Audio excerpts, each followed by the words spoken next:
खेर्डी ग्रामपंचायत निवडणुकीचं धुमशान सुरू झालं आहे. सोशल मीडियाचं वातावरण पूर्णपणे तापलं आहे आणि अशा वातावरणात नेमकं काय घडणार याकडे सगळ्यांचं लक्ष लागून राहिलं आहे. आज आपण बेधडक अशी बातचीत करणार आहोत युवा सेनेचे उमेशजी खताते यांच्याकडे. नमस्कार, जय महाराष्ट्र. सर्वप्रथम एक आपले नव्याने जो आता हे चालू होते चॅनल चालू होत आहे ब्रेकिंग महाराष्ट्र, याला माझ्याकडून व संपूर्ण खेर्डीवासियांकडून मनपूर्वक शुभेच्छा व भावी वाटचालीसाठी मनपूर्वक शुभेच्छा.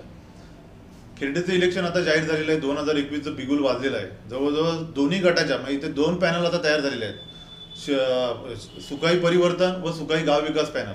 जवळजवळ 17 ते 17 34 उमेदवारांनी आता अर्ज भरून काल पूर्णतः 34 उमेदवारांनी अर्ज भरलेले आहेत. खेर्डीची निवडणूक म्हटल्यावर संपूर्ण जिल्ह्याचं संपूर्ण तालुक्याचं लक्ष आमच्या खेर्डीवर असतं.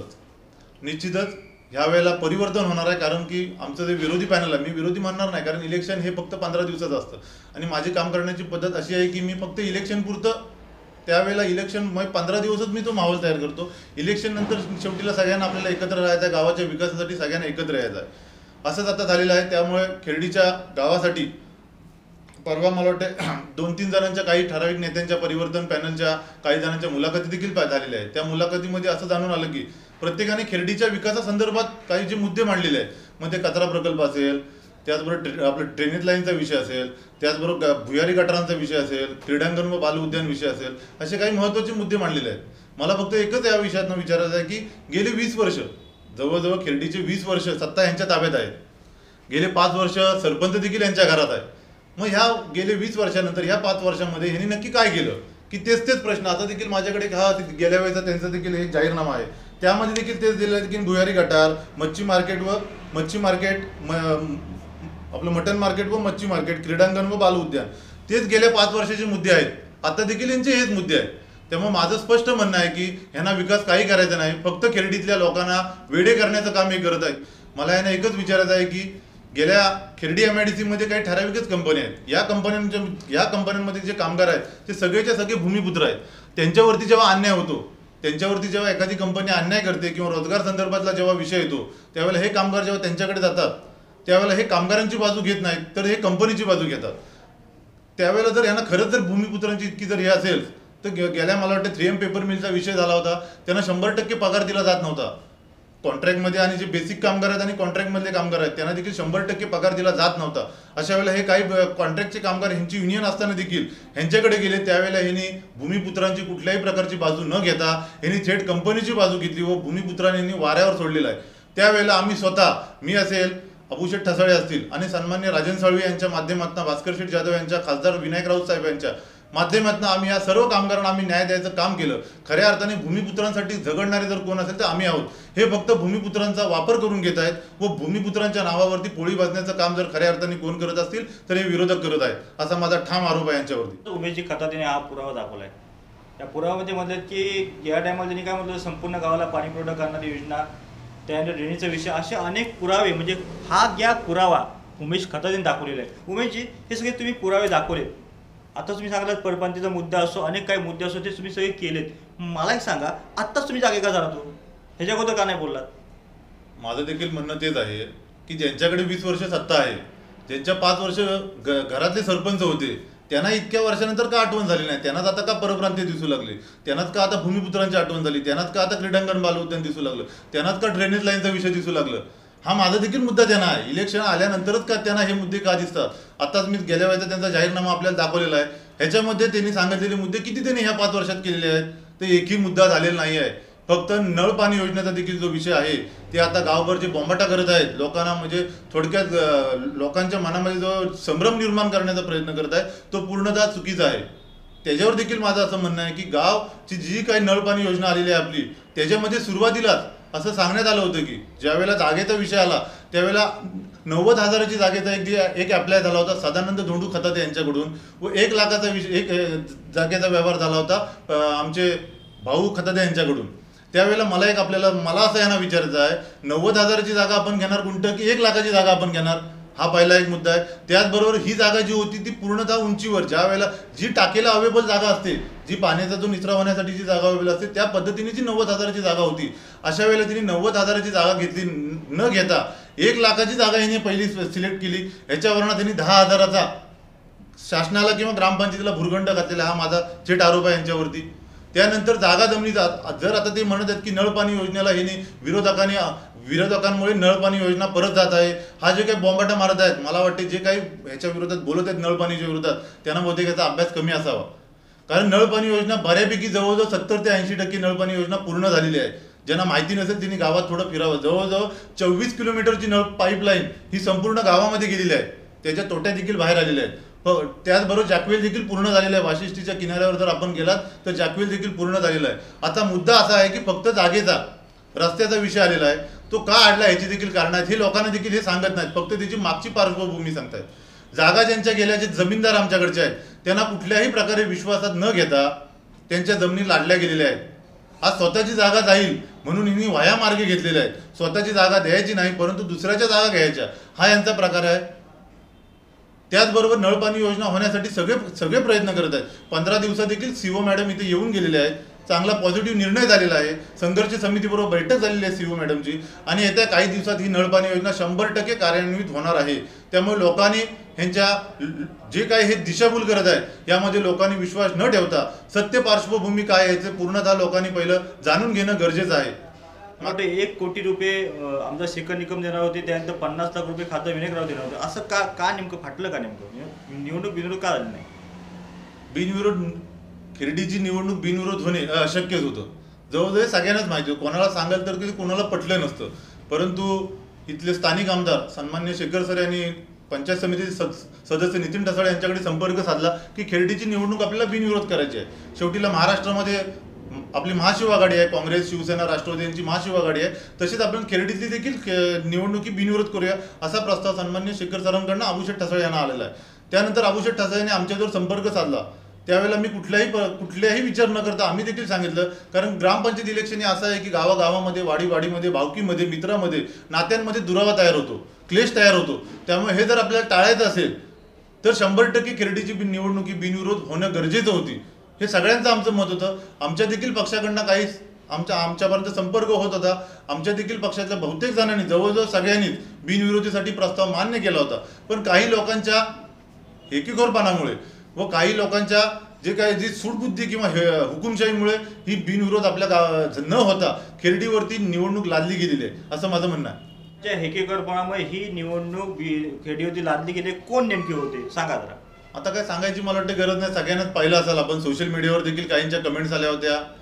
जिथं राष्ट्रवादीची बैठक झाली तिथे देखील काही प्रकार घडले होते. त्याबद्दल नेमके काय प्रकार घडले त्या आता त्या बैठकीला मी नसल्यामुळे ते सांगू शकत नाही. त्याबद्दल कानावरती असेल ना उमेश, असं नाही. त्यांचं असं म्हणणं होतं की बिनविरोध निवडणूक जर करत असाल, आता हे राष्ट्रवादीच्या बैठकीत घडलेलं आहे त्यामुळे मला काय माहिती नाही, परंतु त्यांचं असं म्हणणं होतं की जर बिनविरोध तुम्हाला निवडणूक करायची असेल तर 17चे 17 सदस्य मी म्हणल तेच, सरपंच देखील मी म्हणल तोच.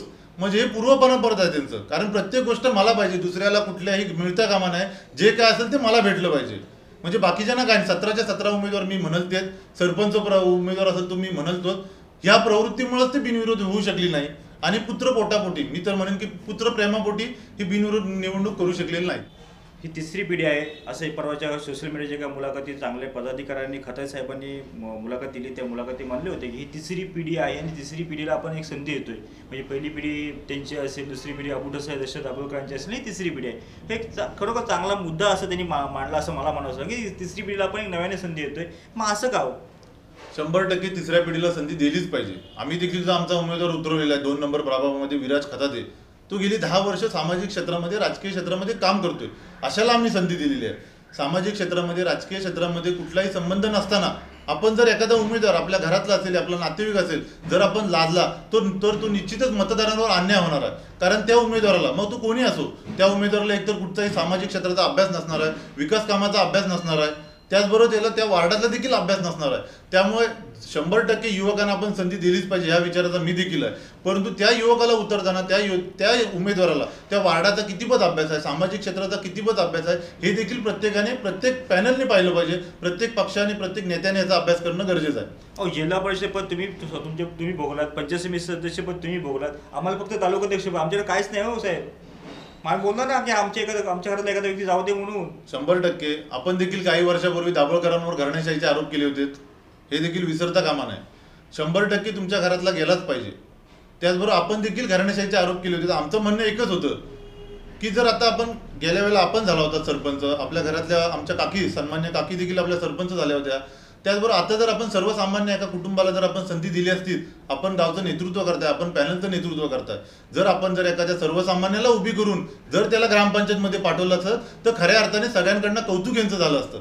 परंतु तसं न करता पुन्हा एकदा आपल्याच घरात संधी घ्यायची, दुसऱ्याला द्यायची नाही, ही जी काय त्यांची विचारसरणी आहे ती थोडीशी जर त्यांनी बदलली तर निश्चितच त्यामध्ये बदल होईल असं माझं म्हणणं आहे. वरपासून खालपर्यंत राजकारणामध्ये घराण्याशाही चालत आली आहे उमेशची, आणि इथे गावची इलेक्शन आहे, गावचे हे आहे.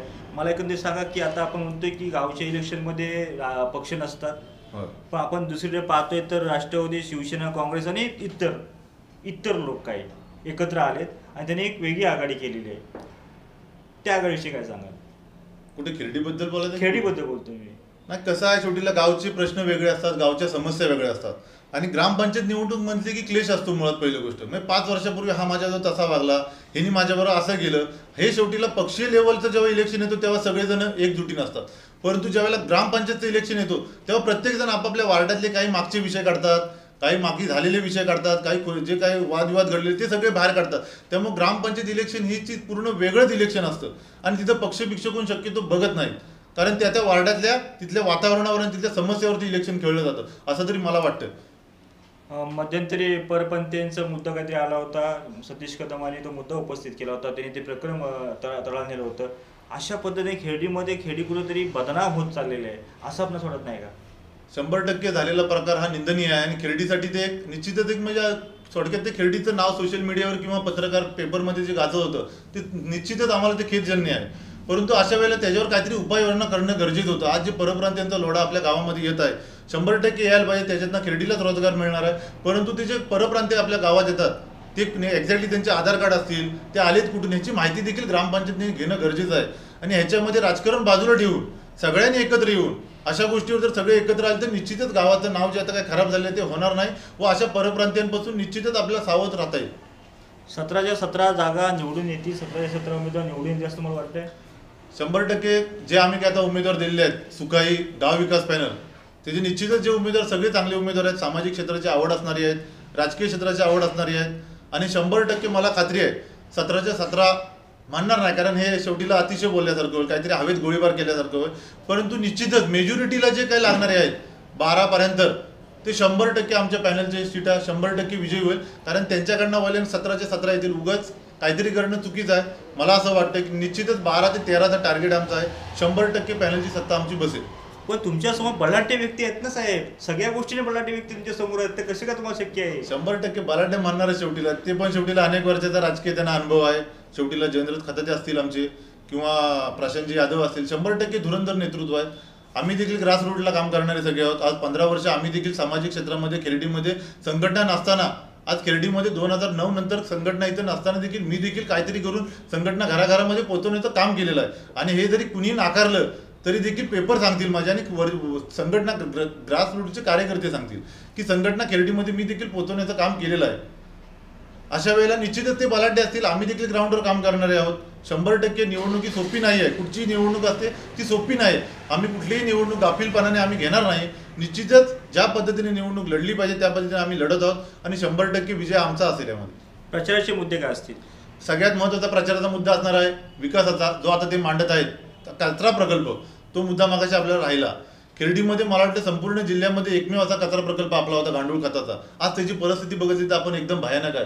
आज संपूर्ण गावाचा जो काही कचरा तयार होतो तो कचरा प्रकल्पामध्ये न टाकता वाशिष्ठी जी नदी आपली, जी चिपळूण शहर आणि खेर्डीला जी पाण्याचं जे ड्रेनेज लाईन आपली पाण्याची जी टाक्या आहेत तिथे जो कचरा प्रकल्प टाकला जातो, मग पूर्ण गावाची घाण त्या वाशिष्ठीच्या किनाऱ्यावर टाकली जाते. त्यामुळे हे कचरा प्रकल्प पूर्णतः यांचा फ्लॉप झालेला आहे. दुसरं जे आता क्रीडांगण व बाल उद्यान, आज आपल्या संपूर्ण खेर्डी गावाची लोकसंख्या जवळजवळ 20,000च्या पुढे आहे. आज याच्यामध्ये ज्येष्ठ नागरिकांसाठी दाखवण्यासाठी काही करू शकले नाहीत. तरुणांसाठी क्रीडांगण किंवा बाल उद्यान आपल्याकडे एखादं नाही आहे. महिलांसाठी एखादं जे आपण हे म्हणतो बचत गटासाठी हे काही करू शकले नाहीत 20 वर्षात. माझं ध्येय असं आहे की आपण दाखवतोय की मी साधारणतः 1 जानेवारीला सन्माननीय पालकमंत्री अनिल परब साहेब यांची भेट घेतली होती 1 जानेवारीला. आणि हा मुद्दा मी बाहेर काढलेला नाही, परंतु 1 जानेवारीला भेट घेऊन जे आपले क्रीडांगण व बाल उद्यान 64 गुंठ ग्रामपंचायतीच्या मागे जी जागा आहे 64 गुंठ जी ग्रामपंचायतीची आरक्षित जागा आहे क्रीडांगण व बाल उद्यान, याच्यासाठी सन्माननीय पालकमंत्री अनिल परब साहेब यांच्याकडे मी स्वतः मागणी केलेली आहे की साहेब, खेर्डी हे जिल्ह्याचं सगळ्यात मोठं गाव आहे आणि अशा ठिकाणी 64 गुंठ ही आरक्षित जागा आहे आणि तेथं जर बाळासाहेब ठाकरे वंदनीय शिवसेना प्रमुखांच्या नावाने जर येथे क्रीडांगण व बाल उद्यान झालं तर निश्चितच जिल्ह्याला हवा वाटेल असं खेर्डी आमचं गाव असेल. यासाठी पालकमंत्री सन्माननीय अनिल परब साहेबांनी देखील पॉझिटिव्ह दाखवलेला आहे. परंतु त्याच नंतर 1 महिन्यात कोविड आल्यामुळे हा विषय राहिलेला आहे. परंतु मी निश्चितच ह्या इलेक्शनच्या माध्यमातून आपल्याला गावाला शब्द देतो की निश्चितच हे क्रीडांगण व बाल उद्यान एक जिल्ह्यामध्ये असं झालेलं नाही, असं बाल उद्यान करण्यासाठी मी स्वतः पुढाकार घेईन.